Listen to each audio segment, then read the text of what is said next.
Nung nandito pa si Jesus Christ sa mundo, na-imagine nyo ba kung paano siya nagbabahagi ng mga aral ng Diyos? Kung paano niya ibinabalita yung pangakong kaligtasan sa ating mga kasalanan? Alam nyo ba kung paano niya kinolekta isa-isa yung mga kanyang mga apostle? At mula sa kanilang grupo, ipinakalat nila ang aral at katotohanan? It's a struggle.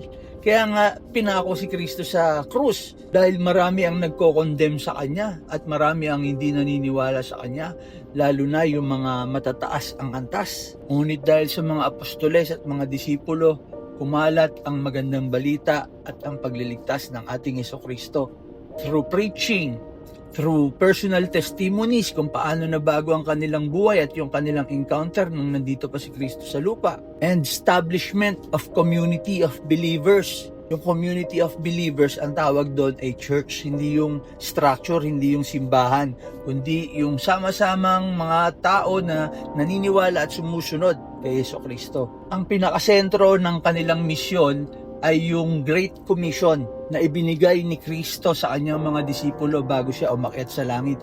Ito ay nakasulat sa Matthew 28 verses 19 to 20. He said, "Go therefore and make disciples of all nations, baptizing them in the name of the Father and the Son and the Holy Spirit, teaching them to observe all things that I have commanded you. And lo, I am with you." Si Kristo raw ay nasa kanila always, even to the end of age. Yung mga apostoles, nag-preach sila in public. Kaya sila kinokondem. May pinugutan sa kanila ng ulo. May ipinako sa krus ng pabaliktad. May pinako na paekis. Para lang maipamalita. Para lang ma-share ang kadakilaan ng ating Panginoon at ang kanyang pangakong pagliligtas. They proclaim the good news of the Lord. At katulad ng nangyayari pa rin ngayon, they also relied on personal relationships and hospitality. As believers, small group sila, they gathered in homes to share meals, prayers, and teachings, which fostered community at nagpalalim ng kanilang pananampalataya. Ganyan kumalat yung magandang mabuting balita ng ating Panginoong Jesucristo kung paano tayo mamumuhay ng naaayon sa kanyang kalooban sa mundong ito. Manapa yung mga apostoles, they traveled extensively kung saan sila napadpad. Walang naging smooth sa pagpapalaganap ng aral ng Panginoon. Dumanas sila ng hardship sa pagtatayo ng bagong church o yung kalipunan ng mga taong naniniwala at sumasampalataya kay Kristo. They spread gospel across nations. Si Paul, si Pablo, for instance, siya ay dumaan sa maraming missionary journeys, establishing congregation sa Corinto, sa Thessalonica, at dahil sa mga dedicated efforts dito ng mga apostoles at mga disipulo, the early church laid the foundation for what would grow now as global Christianity. Sa buong mundo merong Kristyanismo. At marahil kagaya ko, mahirap paniwalaan kasi tingnan nyo naman, kung titingnan nyo itsura ko, talagang kausga-usga. At kung titingnan nyo, malabo itong disipulo o apostol.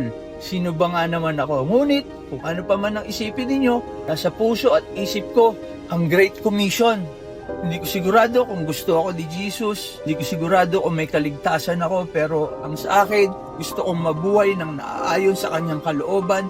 Gusto kong kagampanan ang Great Commission ay palaganap ang kanyang kabutihan at kadakilaan dahil hindi niyo po alam ang ginawa sa akin ng Panginoong Jesus. At yan ay testimonya ko sa buhay ko kung paano niya ako tinawag. At di ko rin naman sinasabi sapagkat maraming nagsasabi na naniniwala sila na may mga sinugo na siya labang may karapatang magpangaral ng salita ng Panginoon. Pero paano ba itong Great Commission sinasabi na to? Well, kung ano pa man ang inyong pag-uusga sa mga taong nagpapakalat ng kabutihan kadakilaan ng Panginoong Jesus, hindi ko na po trabaho ang kumbinsihin kayo. Si Jesus Christ po ang hihipo ng inyong puso. Ang trabaho ko lang ay ipakilala yung kadakilaan ng Panginoon. Kung paano niya tayo tinubos sa kasalanan, kung paano siya namatay for our sins, at kung paano mabuhay ng naayon sa kanyang kalooban. Hindi naman tayo magiging perfect. We are always a work in progress hanggang sa kanyang pagdating. Ngunit ang mahalaga ay sumunod, mabuhay tayo sa kanyang aral at katotohanan.